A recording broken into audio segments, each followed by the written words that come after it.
Tak khabar tu. Muda berasa muda semacam, muda berasa mu lambat lagi.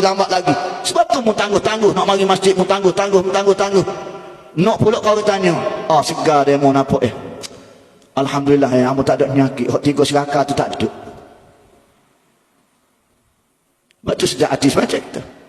Sebab Allah Ta'ala kata, mu tak tahu, mu tu omong kau tak ada. Dulu orang panggil janin, papung beranak orang panggil baby, bayi. Lepas tu orang panggil budak, kanak-kanak. Lepas orang panggil remaja. Lepas lo ni jadi orang tua.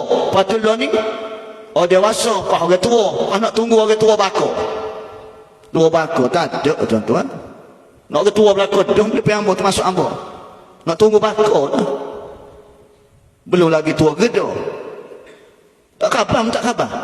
Pas sore, mari semua banyak. Selalu hamba royak dah kan, kita ni berada di ambang kematian. Hari-hari rezeki aku lagi. Aku beri kamu rezeki melimpah ruah. Fa bi ayyi ala'i rabbikuma tukadziban. Gabriel lagi mu nak dustakan, Gabriel aku tak kamu. Mu nak kata tak ada kereta mari masjid. Mu nak kata tak ada kenderaan tak boleh mari masjid.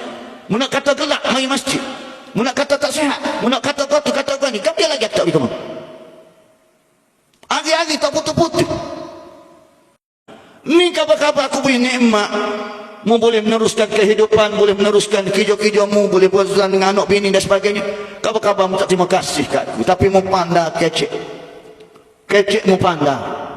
Kalau awak kuliah, mu tak dengar mu berasa mu pandai pada orang. Wak marilah tok guru mana, setahu mana pun. Sudah semaya turun. Jangan wil kat tabiat gitu tuan-tuan. Kita mari rasa kesombongan. Ambo tak apalah, moga ambo tak ngaji tinggi lah mana. Level ambo ni level bawah-bawah gitu.